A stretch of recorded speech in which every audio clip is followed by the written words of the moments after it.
We good? Okay.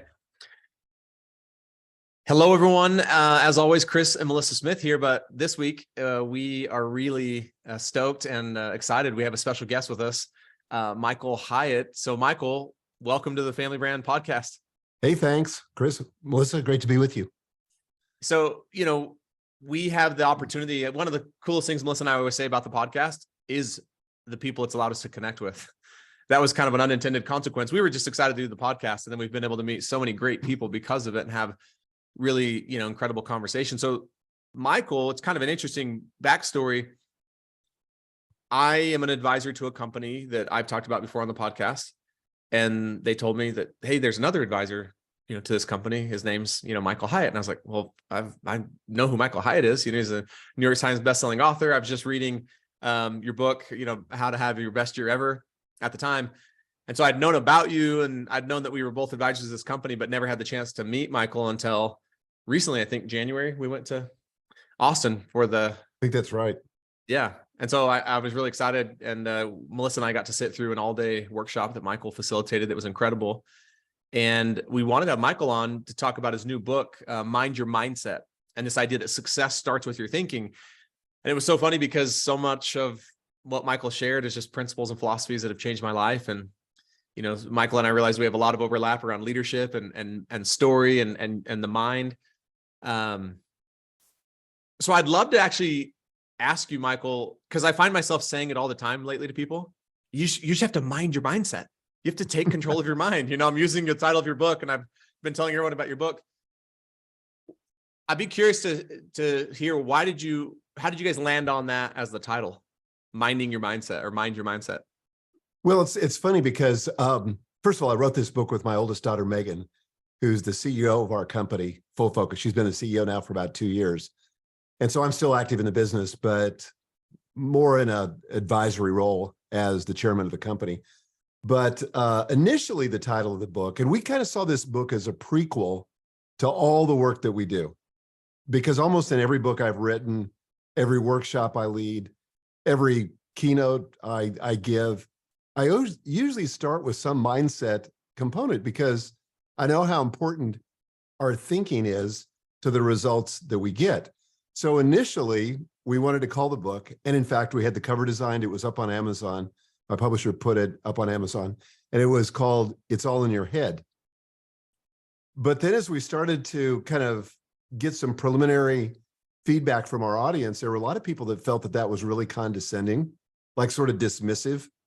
Mm-hmm. It's like something you would say to your spouse when you're in an argument. You'd say, well, that's just all in your head.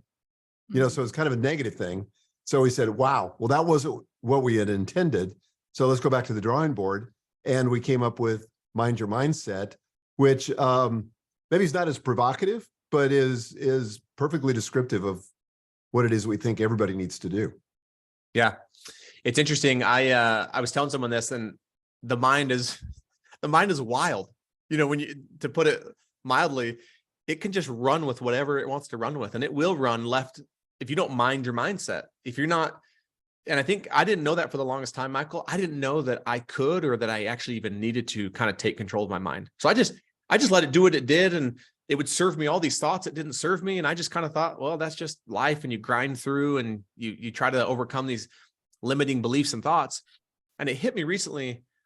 I've been alive for 41 years, and I can't remember one time in 41 years where my mind, when I was just kind of letting it run, I can't remember one instance where my mind on its own said something to me like, man, Chris, you're a great husband and father.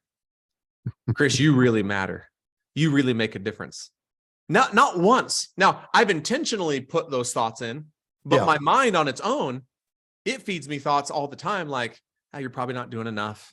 You probably should be better. You're probably not as, that great. And it's just kind of wild how wild the mind is left to itself.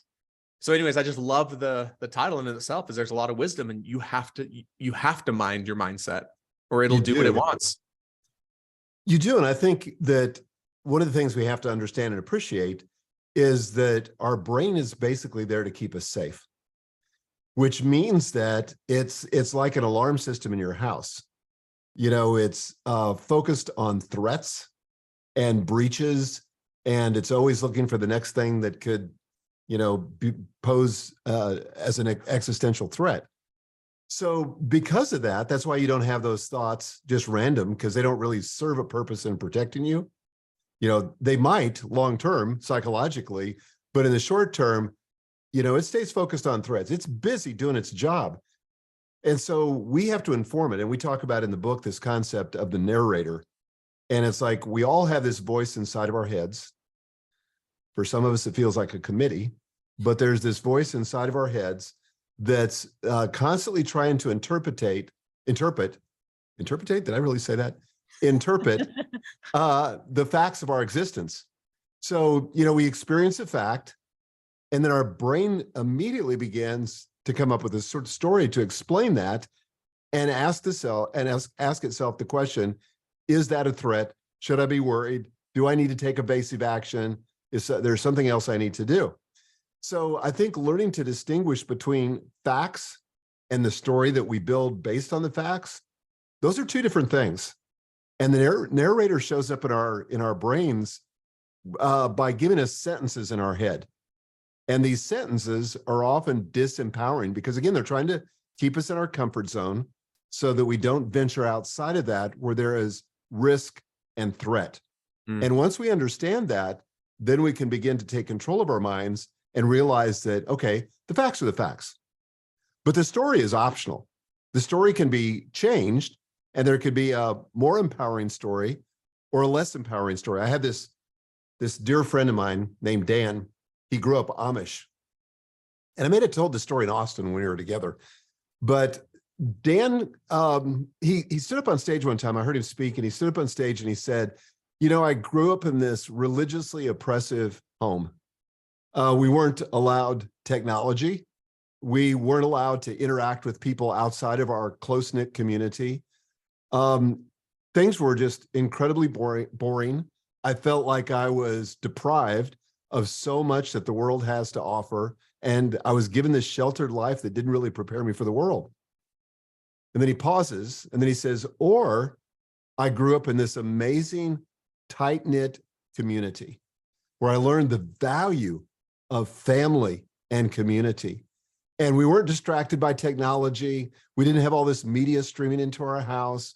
Instead, we had these amazing, deep conversations around the dinner table. We played board games with the family. Our neighbors were there for us when we needed them. We were there for them when they needed us. And so it was just an amazing background, to grow up in that kind of tight-knit community, which is all but vanished. Well, one of those stories is empowering, and one of those is disempowering. But the facts are the same. It's how you interpret the facts. Yeah, I think you and I talked about this a little bit in Austin, but one of the big realizations I had when I was crawling out of my hole of hopelessness and despair, 14 years ago, and Melissa and I were separated, is this realization, like, my life is made up of the stories I'm choosing to believe. Yes. And I didn't realize I was choosing to believe them. Again, I just thought it was all being done to me, like that I had no control over it. And not only is one of those stories empowering and one of those stories disempowering, I also see for Dan, one of those stories, I'm a victim to all of my circumstances and I have control over nothing. And one of those circumstances is, no, my life's exactly as it should be, which is actually a really empowering thought because I can do something about it. That's right.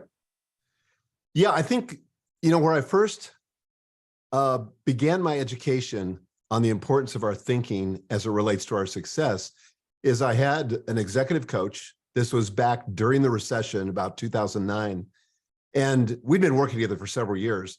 And so I knew my thinking was important because the entire premise of her coaching program was that if you want bigger, better, extraordinary results, you got to think bigger, better, extraordinary thoughts, because your thoughts are what inspire your actions or lead to your actions, and your actions are what determine your results.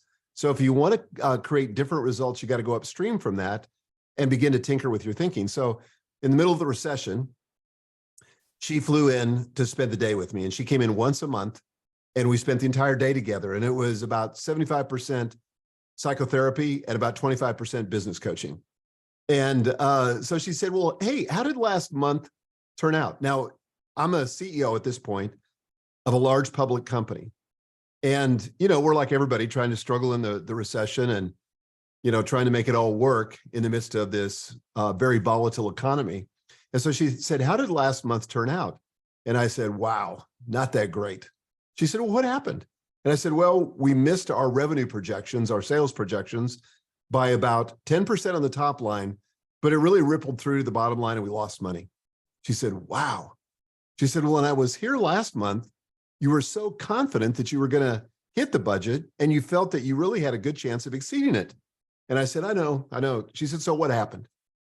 And I said, well, really three things. And of course, what she didn't know is I was preparing for a board meeting where I was going to get asked some similar questions. So I kind of, you know, outlined it, knew where I was going to go with this. So I said, well, first of all, there's the economy. The one thing we know is that we're in an incredibly volatile economy. Foot traffic at retail bookstores is down. People just aren't going to shop right now. Consumer confidence is at an all-time low. In fact, I quoted her the statistic, which I can't remember now, but it was at a very low point. I said, second, we're in the midst of an industry, the book publishing industry, which is undergoing a profound revolution in terms of moving from print products to digital products. And that didn't go so well for the music industry. And we had a front row seat to it living here in Nashville where we're recording this. And so I saw a lot of my friends lose their jobs, lose their companies. Record companies went under, studios closed. It was bad. And we didn't know maybe that was going to be us next in the book publishing industry as digitization became more popular. And then I said, the third thing is that we're really contending with social media right now because all the traditional stuff that we used to do with marketing, it just isn't working like it used to. And we haven't figured out social media. We don't even know if that's a viable marketing mechanism, but we're kind of stuck. And she said, okay. She said, but what was it about your leadership that led to this result? And I did not like that question at all. And I felt like she was blaming me and she was trying to say it was my fault. And so I got pretty defensive and I said, Eileen, it was her name. I said, Eileen, I said, I just got done explaining to you three, I think pretty compelling reasons, any one of which would have accounted for the results. Kind of the miracle is we did what we did. And she said, no, I mean, I get that was a factor, but what was it about your leadership? And I was exasperated at this point. She said, okay, let me just come at this from a different angle. She said, if you could go back 30 days, knowing what you know now, would you have done anything differently?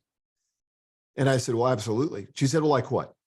I said, well, I would have met with the sales team every morning to talk about how were sales going, just so I could see the trend and make sure that we were on pace to hit the budget or exceed it. She said, okay, great. What else? I said, I probably would have gone on the sales call with our team to Walmart and then to Target, because I think as the CEO, I could have had some influence in terms of the number of books that they bought. I think I'm a pretty good salesperson and I could have amped up the response. She said, okay, what else? So I gave her like 3 to 5 different reasons. And so then she sat back and smiled and she said, so what you're telling me is that it was about your leadership. And I just went, wow, okay, guilty as charged. And to your point, I felt like, you know, I was having to take responsibility for something, and that felt a little bit scary. And again, the brain is trying to protect me. But what I did in the midst of that, and we do this all the time in every area of life, including families, we disempower ourselves. Because as long as the problem is out there, it's external to us, we're the victims. We can't do anything about it. It just is. You know, we just have to kind of float on this current and it's going to take us wherever it's going to take us. But once I accepted responsibility and said, okay, it is about my leadership, now all of a sudden the power came back. The bad news was I had to own it. The good news was that I could finally do something about it and I could change my leadership in the next month and thereby impact the results, which is exactly what happened. Yeah, it's amazing. And I love that chapter in the book, or that section where it talks about out there versus in here, you know, and because as long as it's out there, I really can't do anything about it. And once it's in here, but you're right, that is scary. It's a scary prospect, even inside of a family, that when something goes wrong or something's off, it's a scary thought to say, well, I'm 100% responsible, because it feels like you're shouldering a lot of maybe like, you know, blame or, you know, consequences. However, the empowering part is if I'm 100% responsible, I'm also 100% capable. Yes. That's what that's kind of how that's the story I started making up in my head. If I'm 100% responsible, then I'm also 100% capable of doing something about it. And that to me is pretty empowering. It's like, wow, I'm 100% capable of changing my life. I'm 100% capable of changing my business. I'm 100% capable of leading my family. That's an empowering, but it stems from being I have to first be 100% responsible. Totally. And it's really interesting. I was telling you before we came on that, I have 5 grown daughters, no sons, several son-in-laws, but 5 grown daughters and 10 grandkids, and they all live within this vicinity. So my wife Gail and I were going to be speaking about family recently. And so I was doing a little research, and I have this practice where I take one of my adult daughters out to lunch every week, and I go through a rotating basis. So every 5 weeks, we start the cycle again. So I was out with my daughter, Madeline, and I said, Madeline, this is going to sound a little bit self-serving, but I hope you'll understand. I know full well what I did wrong as a dad. So like, that's no surprise because everybody reminded me in real time as it was happening. And I made a lot of mistakes. I was, like so many entrepreneurs, like so many business owners, I was, all my focus, all my energy, all my creativity was exclusively focused on my business. And it wasn't really focused on my family. So there were a lot of years, particularly when the girls were young, that I just didn't have any concept of really giving my intention to developing my family. But I said to Madeline, I said, I know all the things I did wrong, but what was it, if there was anything that we did right? Because I think it's pretty amazing that we're in such great relationships with each other, and you all are our best friends, and we all live so close to one another. And I said, I don't think that would happen, but I'm not sure why it didn't happen. So I said, what do we do well if you can think of something? She said, Dad, I think the biggest thing was you took responsibility. You and Mom both took responsibility when you screwed up. So that if you overreacted to one of us girls, or you spoke a harsh word to Mom in our presence, you owned that, and then you apologized for it. And I think I learned from you to say, I'm sorry, will you please forgive me? Hmm. And that was like one of those things that I wouldn't have thought of, but I was glad to hear it from her. But I think it's right. And I learned this from Eileen, my executive coach, initially, but you have to take responsibility. That's key. Yeah, I think I've been enjoying hearing you and Chris go back and forth. That I'm going to jump in here. And I think that is so important. I think for the longest time, I felt like as a family, the best thing would be to get to a place where we weren't having any conflict. But as I'm learning and growing, it is, I think, inevitable that is going to happen. But I think the important thing is, like you're saying, is that each person is taking responsibility and saying, like, I'm sorry. And it's in the repair of that real bonds are formed and relationships strengthened. I have a question for you about like your mindset, because we have one of our sons, we were just having a conversation just a couple of days ago about this, trying to teach him about this, taking responsibility and, for his mindset and for what's happening out there, taking responsibility inside of himself for what's happening. How would you recommend teaching this to a child, having raised five daughters? How would you recommend it? Well, I think helping them understand how their brain works is important. That there's nothing wrong with how the brain works. It's doing what it was designed to do, which job number one, in Maslow's hierarchy, is to keep us safe, right? So nothing wrong with what the brain does, but we have to realize the limitations and realize that that's not the only thing it can do. And so I think teaching them about the narrator, because so often we confuse the story. We actually label it with the truth. We say this thing that happened, and this is the story. It's not my story. It's just the truth. No, it's your story. And what we know from brain science is that, 20% of our thinking, 20% of our memories are just flat out false. Up to 70% of our memories are distorted in some significant way. So there's a high probability that we don't have the story right. That should open us up. And this is the thing I would say to my kids is that that should open us to the possibility that maybe, just maybe, we got the story wrong. Maybe we've taken 2 + 2 and we've gotten 5 or 6 or 7, but we've come up with an unwarranted conclusion based on the narrator trying to keep us safe. But there are other ways to think about it. Just like I was illustrating with my friend Dan, there are other ways to think about what we experienced.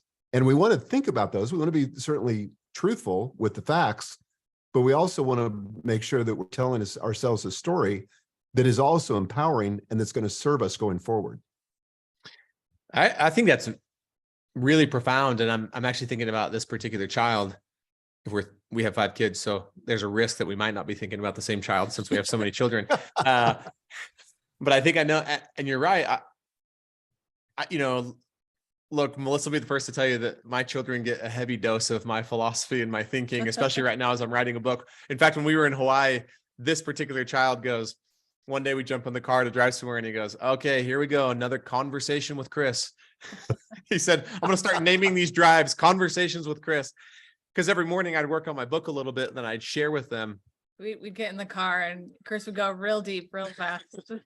And, but you're right. I don't know that I've ever shared with this particular child or any of our children.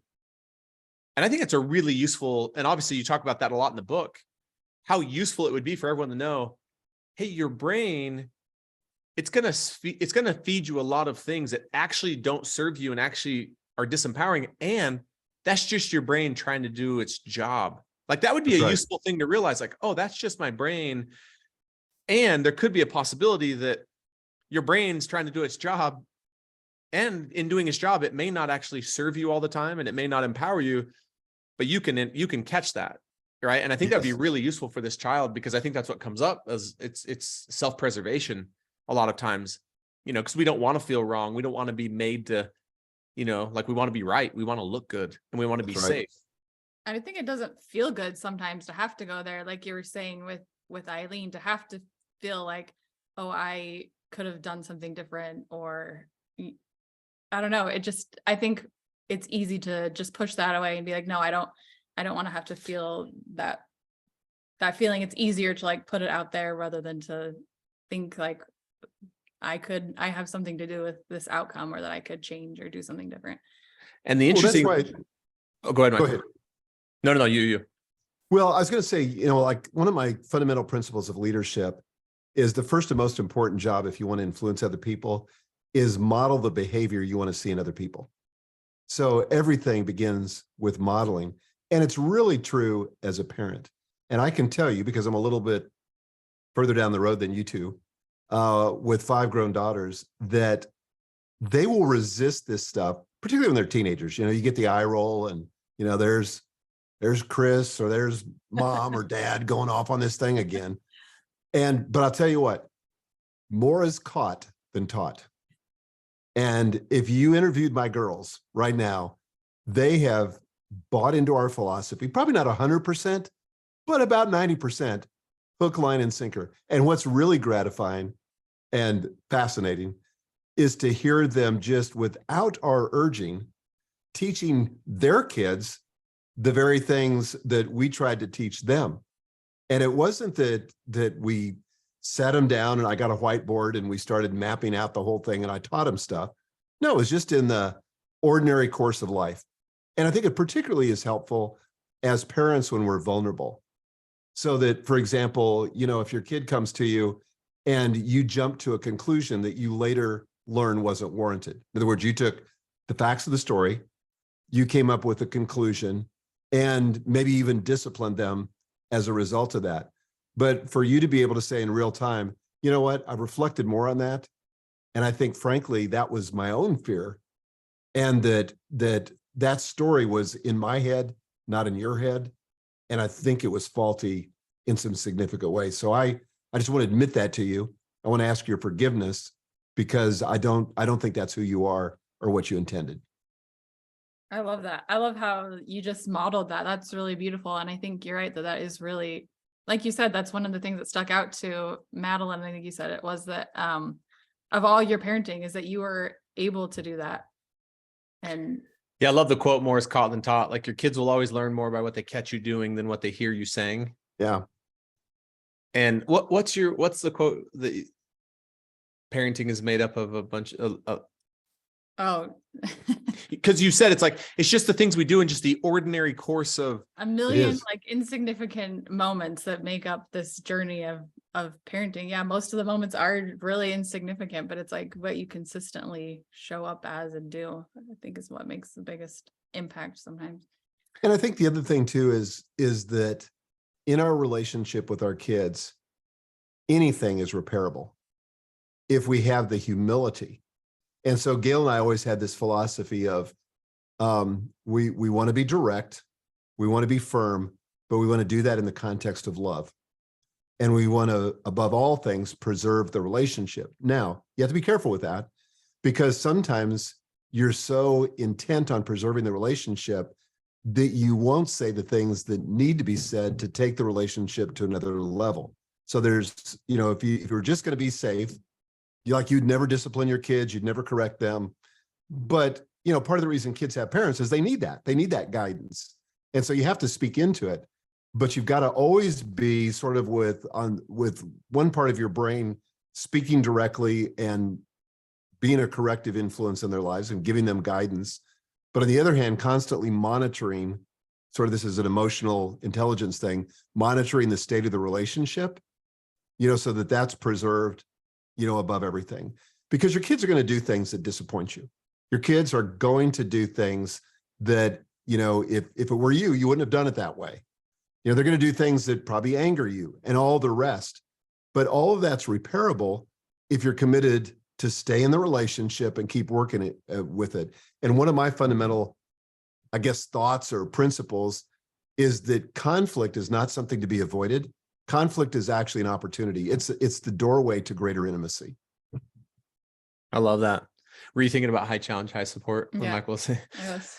So one of the things we Yes. talk about in Family Brand is the high challenge, high support. And that's a tricky balance sometimes of, when do I challenge, which is, and sometimes that looks like a tough conversation or a confronting conversation. And then how do I balance that with support and love? And I think, to your point, as long as it's all done through love, the challenge and the support, I love that. And so, okay, so I think this is fascinating. 5 adult daughters, 2 of them work in the business with, and Michael, for those of you who don't know, Michael and his family, they have a really impactful leadership development and consulting company with organizations, business coaching, called Full Focus. Your daughter Megan's the CEO of that, who co-authored the book with you, Mind Your Mindset. You have another daughter who works in Full Focus, 10 grandchildren. All 5 of his daughters, he was saying, and their husbands live in a really short distance of them within Nashville. And the reason I bring all that up is one of the things that was really important to Melissa around our own family brand was, how do we create relationships that last?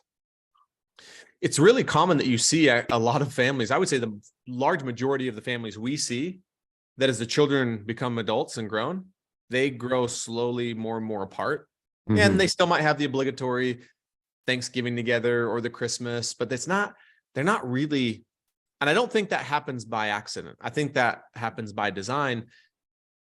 Do you think there's some things that you and Gail have done, Michael, that have contributed to, even though your daughters are married with their own children, their own families, that's contributed to you having relationships that last, where you're still really close and connected? Because we want that for our own family. And I know so many families want that, but it's not the reality I seem to see in most families. Yeah, I would agree. I think it begins with, and this isn't part of what leadership really is it starts with initiative.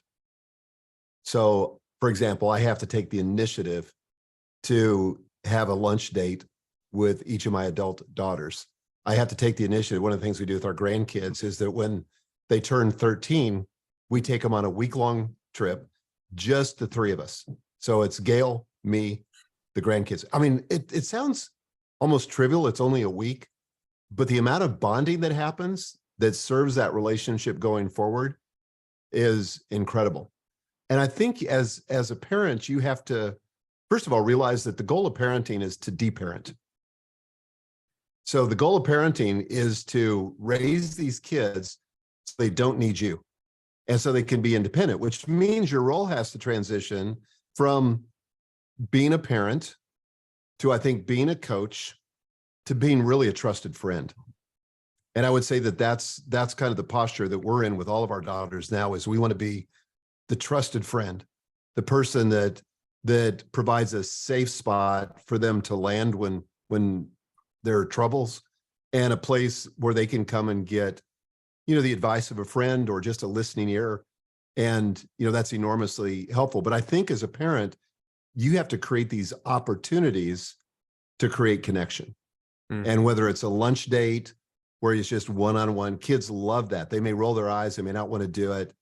But if you're persistent with this and do it, it will make a difference. They will feel connected. And the things that my girls would tell Gail when they were growing up blew me away. I mean, the level of honesty and transparency about things that would set most parents' hairs on fire. And frankly, it did us a few times. But the fact that they were willing to reveal that was enormously helpful.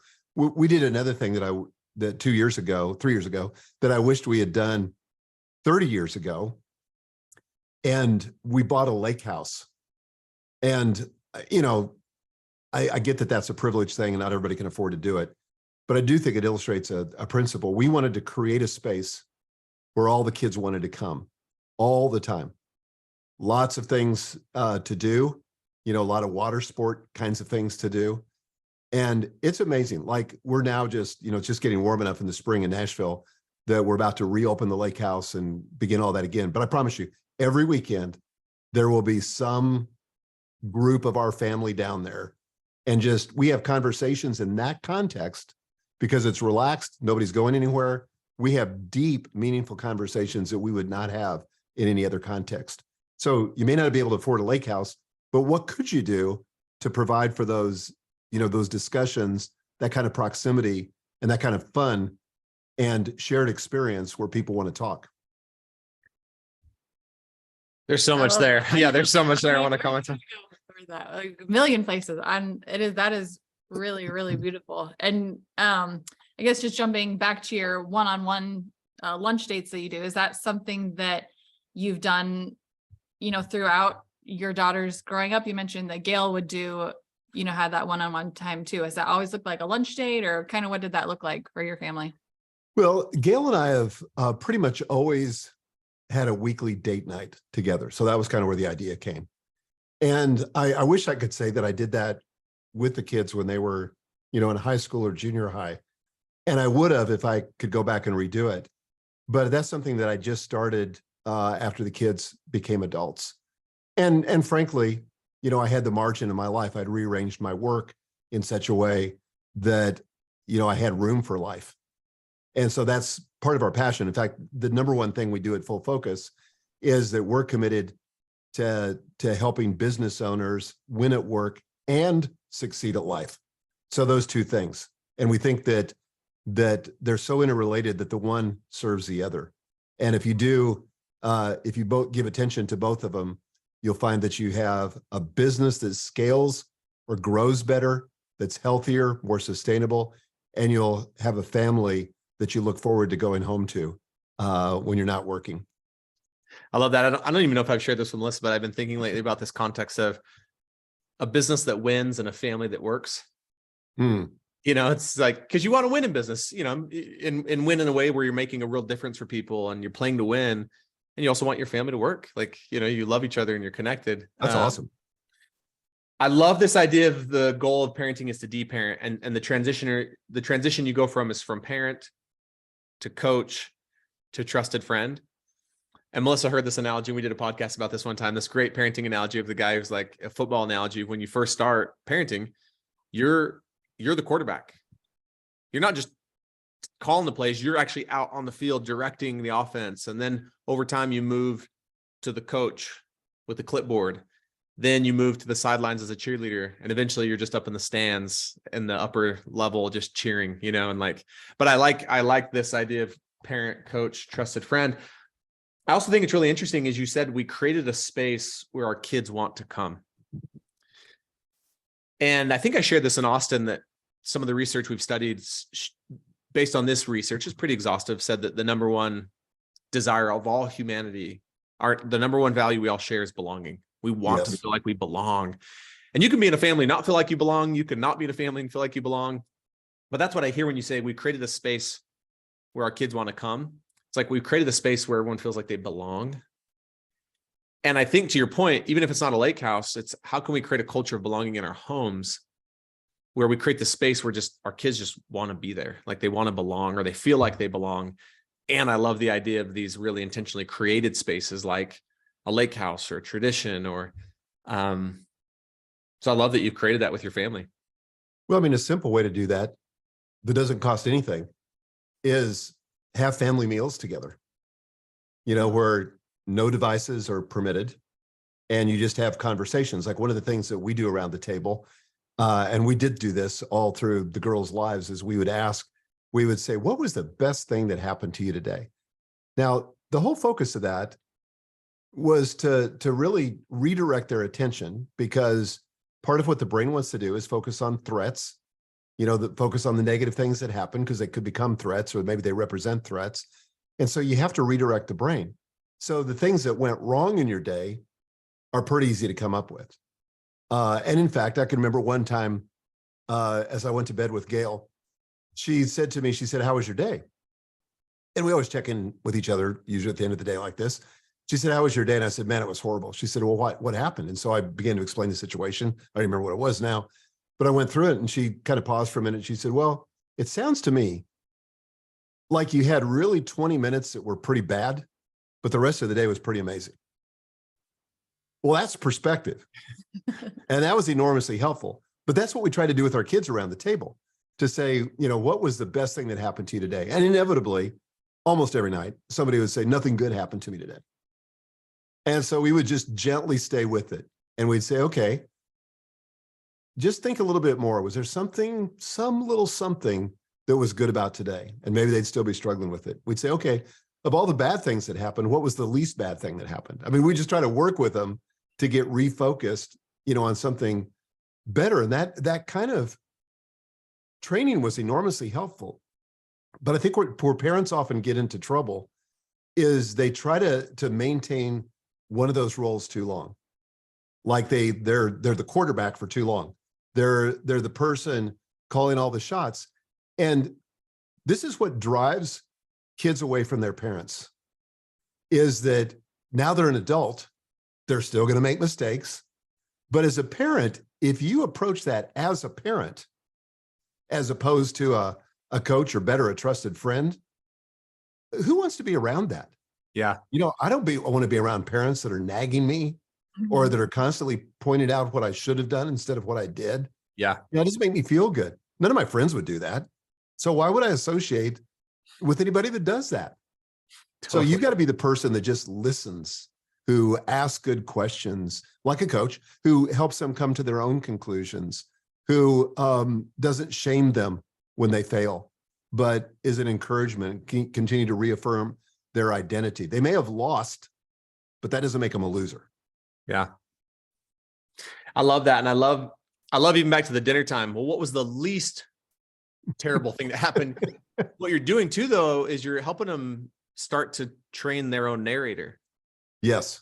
And it's like, look, perspective, and this is a story. And even in adulthood, when you turn into that trusted friend, you can still very much guide and serve them around their mindset, but now you're doing it as a trusted friend, instead of that parent. And I'm starting to believe one of the greatest gifts we can give our children is to teach them how to mind their mindset.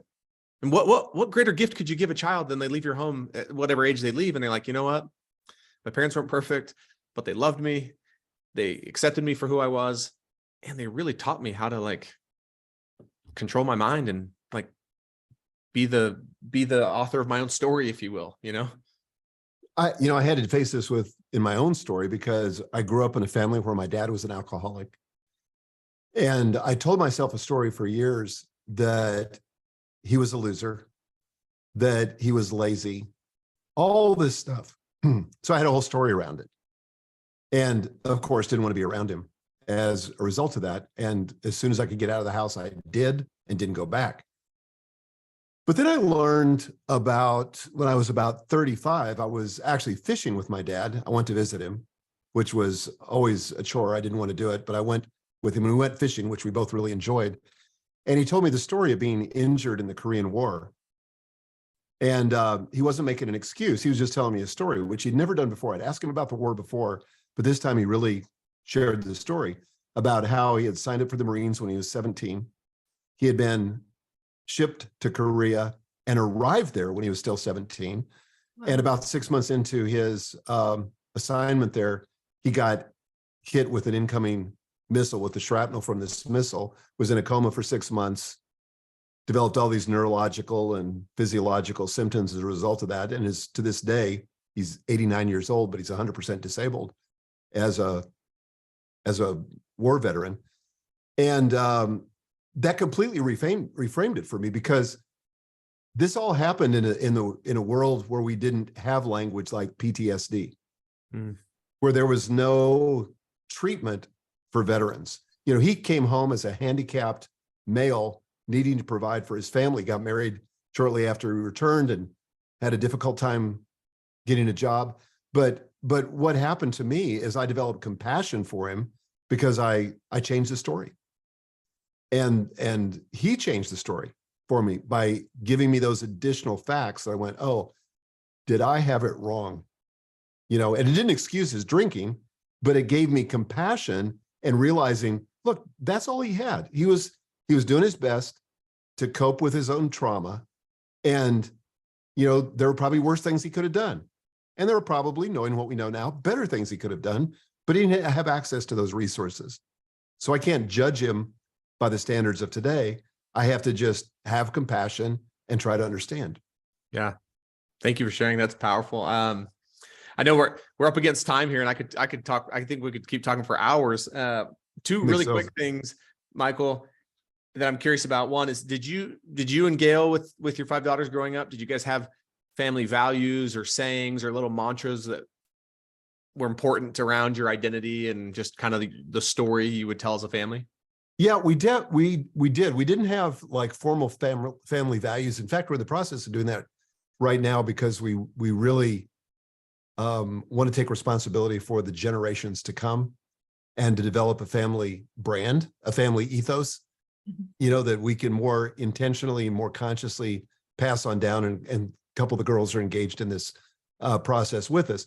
But we would say things, and Gail was famous for these. She would come up with things like, when you lose your why, you lose your way.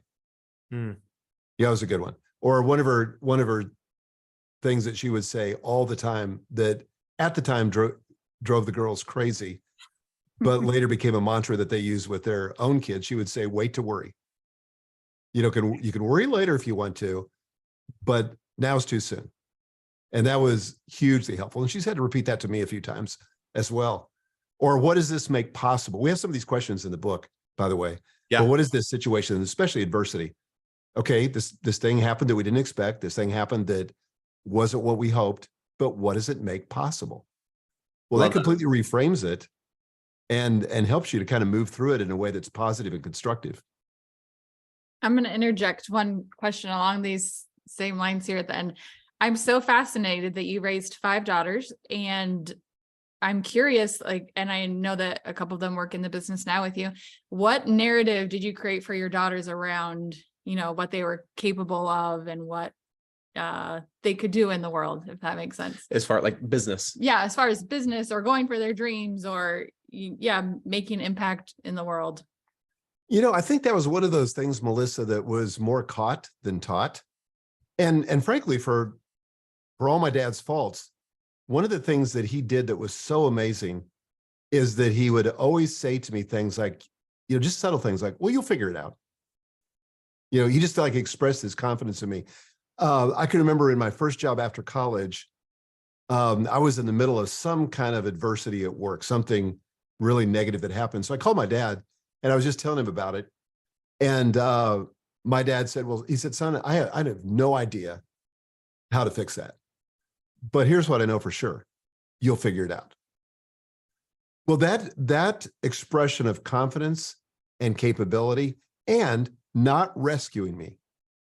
If there's one criticism I have of much of modern parenting, is that this whole concept of helicopter parents who are quick to rescue their kids. And, you know, we've become a nation, and I'll rant here for a minute, where everybody is, quote, fragile. You know, people get triggered. People, you know, that you have to create this environment where they won't be triggered. And I think that it's just life. And being triggered is a choice. You know, and you can try to shut down all the triggering in the world and it won't eliminate all of it. And so the trigger happens because it's triggering a story. Well, how about change the story? You know, and I think that's the gift that we can give to our kids.